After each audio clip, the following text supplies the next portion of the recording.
Les cours des Manchères sont des assemblées de ghouls et mordants frappés par une terrible malédiction. Ce sont d'anciens mortels qui souffraient dans la famine et le désespoir, dont l'unique échappatoire aura été de manger la nourriture offerte et souillée par un vampire abhorrent, leur apparaissant comme un majestueux seigneur apportant un festin salvateur. Ceux qui acceptent scellent leur sort à tout jamais. Ils entrent dans une désillusion, une sorte d'hallucination collective qui devient leur nouvelle réalité, où ils croient vivre comme des nobles civilisés et raffinés, participant régulièrement à de somptueux banquets, en contraste avec leur sombre réalité où ils s'adonnent à des massacres morbides et au cannibalisme. L'origine de cette malédiction est Ushoran, l'un des 3 premiers vampires, avec Neferata et Manfred, dont tous les vampires des 8 royaumes descendent. Ils ont tous 3 été recréés par Nagash pour le servir. Il les a reformés à partir des souvenirs qu'il avait d'eux de l'ancien monde. Au début, Ushoran était reconnu comme un fervent servant de Nagash, aimé et respecté de ses sujets, surnommé le prince de la rose de sang, ou même le sombre paladin. Il veillait à faire respecter les lois de la non-vie et encourageait ceux qu'il protégeait à honorer le grand nécromancien. Nul ne sait si ses intentions étaient sincères, mais il a éventuellement fini par se rebeller contre Nagash, pour des raisons inconnues. Pour cette trahison, le dieu le tortura personnellement, transformant son corps et son esprit et faisant de lui volontairement ou involontairement le premier vampire abhorrent, et l'a gardé enfermé pendant bien longtemps, le rendant encore plus fou, jusqu'à la grande bataille des cieux brûlants, l'ultime bataille du Panthéon contre les forces du chaos, où Nagash décida au dernier moment de battre en retraite Ashaïch. Fou de rage, Sigmar, le dieu roi, le poursuivit et a laissé son domaine dans le royaume de la mort dévasté dans son sillage,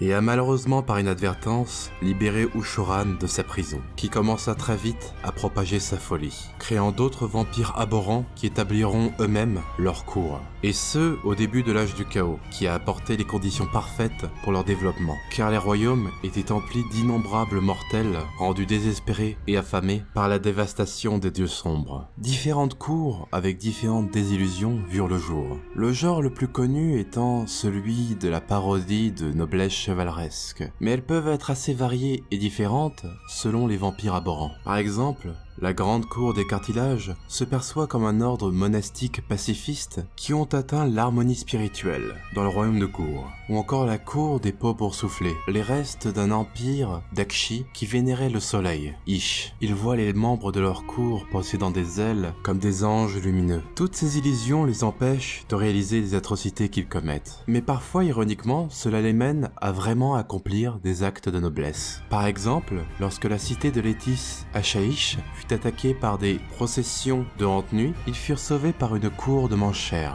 qui avait appartenu à un ancien ordre de chevaliers qui avait juré de défendre la cité si elle était un jour en danger. Il est donc parfois possible de raisonner avec eux si on joue le jeu de leur désillusion. Le nécroséisme a apporté certains changements parmi les cours. Certaines ont commencé à fusionner entre elles, créant de vastes empires de vampires abhorrents. Mais cela inclut aussi le fait de fusionner leurs différentes désillusions. Cependant, cela créait parfois des incohérences dans la narrative de leur désillusion. Certains individus ne réussissaient pas à réintégrer la nouvelle désillusion, et sont donc traités instinctivement comme des intrus par la communauté, qui les élimine et les dévore. Le même sort attend aussi ceux qui reviennent à la raison, réalisant ce qu'ils sont devenus. Dans ces cas-là, la désillusion semble essayer de se sauvegarder elle-même et élimine les bugs, en quelque sorte. Un peu après le nécroséisme, Ushoran fut retrouvé par un des agents de Neferata, dans les montagnes de Giran.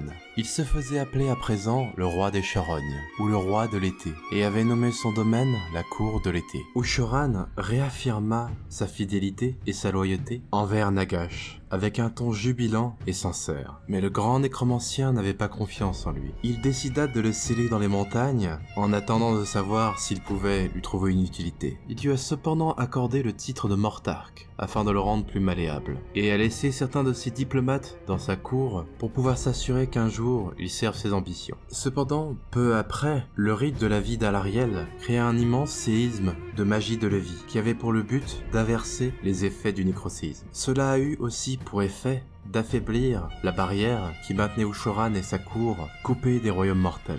Ce rite a grandement affaibli les morts vivants, mais les ghouls n'ont pas été aussi affectés, car bien qu'ils soient maudits, ils restent à vrai dire vivants. En ajoutant à cela l'état affaibli dans lequel Nagash était, suite à sa défaite contre Teclis à Ish, Ushoran était entièrement libre de ses actions. Cependant, il resta fidèle à Nagash, Sa désillusion aura peut-être rendu sa loyauté sincère, et face aux calamités qui accablent les royaumes, il décida de déclarer la guerre de l'errance rouge, une croisade de galants chevaliers, tous unis pour combattre la vilainie et les ténèbres.